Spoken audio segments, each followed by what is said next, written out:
Au dépôt de la gare de Nîmes, la locomotive surgit comme une apparition. Nimbée d'un panache de fumée blanche, la bête se dresse, majestueuse. Elle se réveille, elle est belle.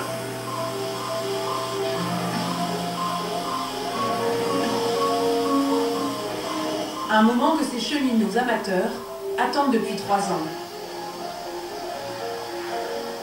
Celui qui va prendre les commandes de la machine, c'est Quentin Schneider. Ouais, la presse de départ, c'est parti. Là, c'est le grand jour, on y est. Aujourd'hui, Quentin n'a pas droit à l'erreur. Il est sur le point de réaliser son rêve. Partir à l'assaut de la ligne de chemin de fer la plus difficile de France.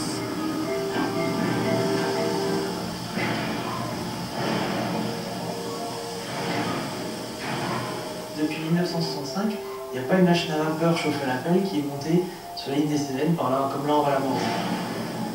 Ça se trouve, on va se gaufrer complètement, ça se trouve, c'est la grande réussite. C'est un vrai défi, un vrai challenge technique.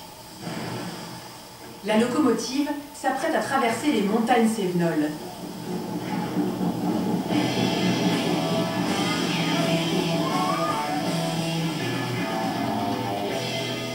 Depuis Nîmes dans le Gard, à la Bastide Saint-Laurent, en Lozère, à 1000 mètres d'altitude.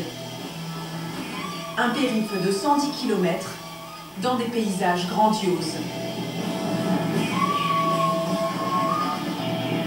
Pour y arriver, il leur faudra franchir une 50aine de tunnels et une 15aine de viaducs monumentaux, comme celui de Chamborigot.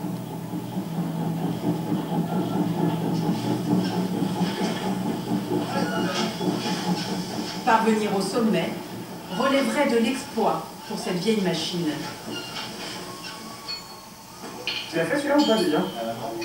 La veille du départ, nous avions retrouvé Quentin et ses amis au chevet de la locomotive, les mains dans le cambouis. L'autre côté, elle a bougé l'autre jour. Non, il arrivera demain. À ses côtés, comme lui, peu de cheminots professionnels. Mais des amoureux de trains à vapeur qui consacrent tout leur temps libre à ces engins. Quentin est en charge d'une mission cruciale, l'allumage.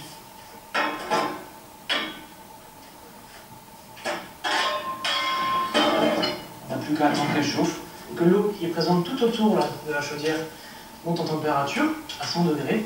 Une fois que c'est à 100 degrés, ça va bouillir, et après ça va faire de la vapeur d'eau sous pression. Et à partir de là, on va pouvoir commencer à entendre les premiers bruits, les premiers suintements, les premiers chuchotements de la locomotive. Et puis quand on sera à 10 bars, là, ce sera carrément la symphonie, parce que c'est notre ambiance.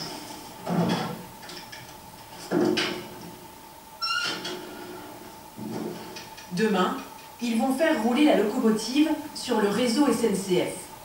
Il faut donc à tout prix éviter la panne. Le problème, c'est que si jamais on a une panne, c'est une chose bête d'avoir une panne. Ça peut arriver à tout le monde. Mais nous, on est au milieu du trafic SNCF. Donc le TGV derrière nous qui part pour Paris, par exemple, eh ben, il a la règle aussi, tout comme nous. Donc dans l'absolu, c'est pas grave. Ce qui est plus grave, c'est l'impact que ça peut avoir sur le trafic de façon générale. Parce que les utilisateurs du TGV, eux, ne vont pas accepter que leur train arrive une demi-heure en retard parce qu'il y a des passionnés qui ont mis le réseau en rade. Pour éviter ce scénario catastrophe, Quentin peut compter sur son père, Stéphane. Son oreille avertie lui permet de détecter la moindre défaillance. Ce jour-là, la vieille dame a du mal à se réveiller. C'est bien fermé, là? Pour que ça fasse. Je pense s'arrêter.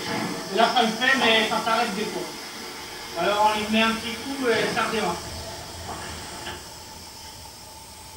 Vas-y, ouvre un quart d'heure, un grand coup, tu laisses ouvert. Si elle démarre, tu laisses ouvert.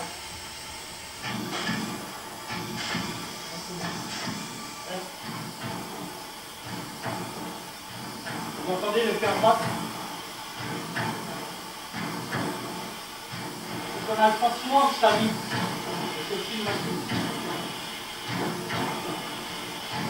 Chez les Schneider, la fascination pour les machines à vapeur se transmet de père en fils. Dans cet atelier, il répare, bricole et font aussi des plans sur la comète. C'est de cette complicité qu'est né leur projet fou, celui d'attaquer la ligne mythique du Cévenol. Elle est mythique parce que derrière ça, il y a toute une histoire. Et cette histoire, elle a été créée par les hommes pendant un siècle. En 1870, la construction de cette ligne au milieu des montagnes est une prouesse technique. Des dizaines de viaducs et de tunnels construits avec des moyens rudimentaires. Plus de 6000 hommes vont s'épuiser sur ce chantier titanesque. Les tunnels, des fois, ils tombaient pas droit. Et voilà, il y a plein d'histoires comme celle-ci, des viaducs qui s'effondraient, qu'il a fallu reconstruire, parce que la vallée des Cévennes, c'est exigeant, c'est des météos qui sont capricieuses, c'est beaucoup d'éléments qui ont conduit à ce que cette ligne, elle induise un petit peu une notion de mérite, elle est méritée cette ligne. Et pour nous, ouais, c'est l'aboutissement d'une saison, mais aussi de 2 ou 3 ans de travail acharné, quoi. Donc ouais, c'est l'Everest.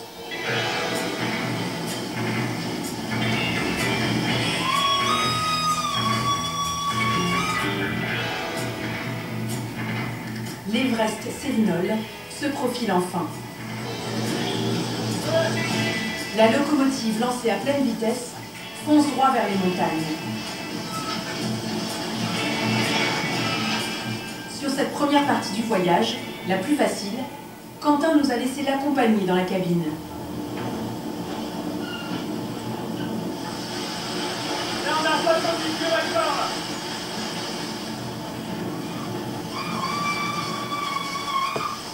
Allez, plus à l'accélérateur. Là, on envoie la vapeur d'eau dans les cylindres.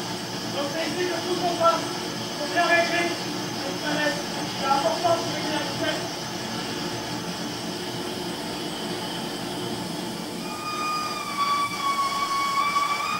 Là, ça y est, on arrive à l'est. On commence à capter un peu la vitesse. Il faut un peu d'émotion de arriver à la première gare. La première acquisition maintenant. Alès, au pied des Cévennes, est l'étape décisive avant la grande montée. C'est à partir d'ici que les choses vont se corser. Il faut aller vite. Les cheminots doivent refaire le plein d'eau.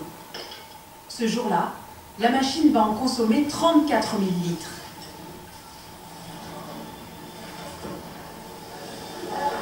Pendant que la citerne se remplit, le train fait aussi le plein de voyageurs.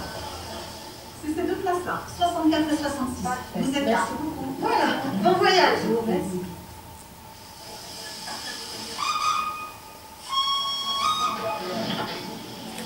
C'est aussi le moment pour nous de quitter la cabine de pilotage. Mais nous y laissons nos caméras. Quentin a désormais besoin de toutes les forces disponibles pour espérer emmener la locomotive jusqu'en haut.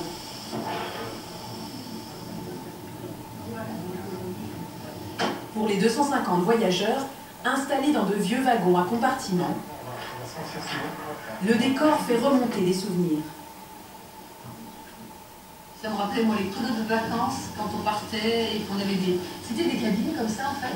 Et puis, il y avait des couchettes. Et donc, c'était absolument dépaysant.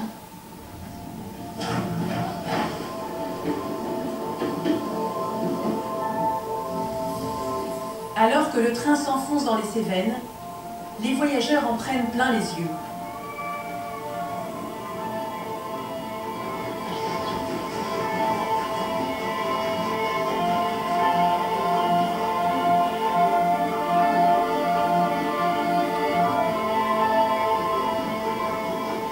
Un voyage à l'ancienne et tout le folklore qui va avec.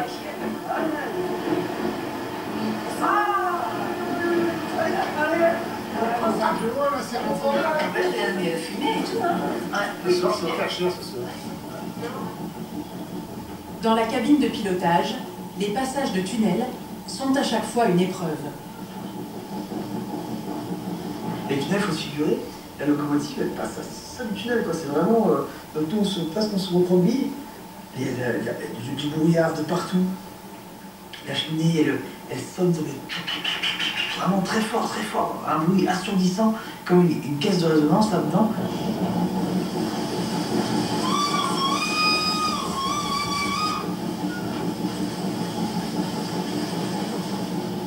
Puis arrive la portion la plus difficile du voyage.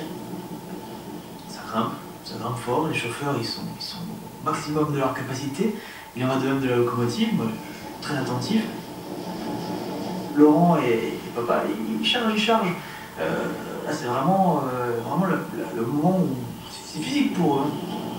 Au moment le plus intense, survient alors un problème que Quentin n'avait pas anticipé. Le charbon il commence à faire ce qu'on appelle de la colle, c'est-à-dire qu'il étouffe le feu, il crée une espèce de magma qui empêche l'air de rentrer dans le feu. S'il n'y a pas d'air, il n'y a pas de feu. Ben là du coup le feu était privé d'air, à tel point que le feu il prenait plus. On dit du charbon, mais il brûlait plus. Malgré tous les efforts des cheminots, la locomotive ralentit inexorablement.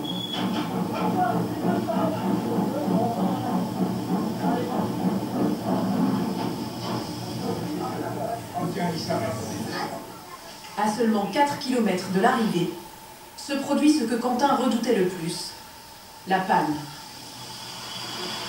Ça va jouer à peu, hein.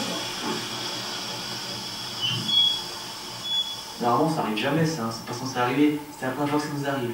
Mais bon, pour rien vous cacher, je me doutais un peu que ça allait être dur. J'étais parti avec beaucoup de voitures et beaucoup de voyageurs. La barre était déjà très haute dès le début, un peu trop haute apparemment. La seule solution pour redémarrer est de lancer un nouveau feu. C'est leur dernière chance. L'équipe jette donc ses dernières forces dans la bataille, sous les yeux du voisin. Installé aux premières loges, il reste sceptique. Je pense qu'il y a quelqu'un qui va venir le chercher. Sinon, au deuxième, au troisième tunnel, elle va s'arrêter aussi. De toute façon, il y a la machine à l'éveil. Je pense. Pourtant, ni elle ni l'équipage n'ont dit leur dernier mot. Une fois le foyer nettoyé, le feu est relancé. Et la machine aussi. Après 20 minutes d'arrêt, le convoi peut repartir.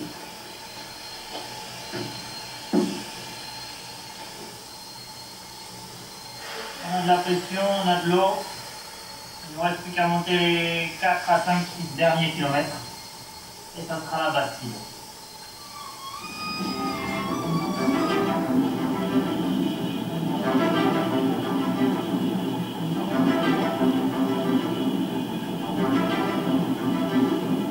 Bon voilà, de nouveau la machine, le travail, le bruit, tout.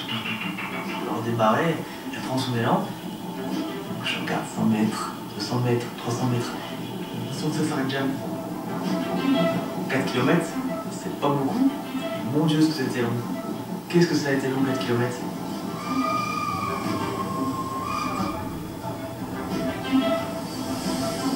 Finalement, avec 1 heure de retard, le convoi finit par atteindre son but ultime, la gare de la Bastide-Saint-Laurent.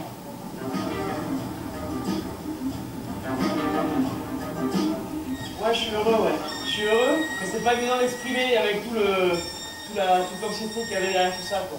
Je serai encore plus heureux, comme dit, quand on aura eu le temps de poser tout ça. Sinon, top, quoi. Génial. Il faudra du temps à Quentin pour prendre la mesure de l'exploit qu'il vient de réaliser. C'est fait, quoi, c'est fait. On a fait la ligne des Cévennes. On a fait la ligne la plus dure de France, on a fait la ligne la plus belle de France. On l'a faite avec une locomotive de 1917. Et on l'a faite avec des gars qui n'ont pas appris par leur boulot à le faire, mais qui ont appris par leur passion à le faire. Et ça, c'est dingue. C'est ça l'exploit, en fait. La passion de Quentin est un puissant carburant. Son prochain défi, la ligne de la Côte Bleue qui longe la Méditerranée entre Miramas et l'Estac.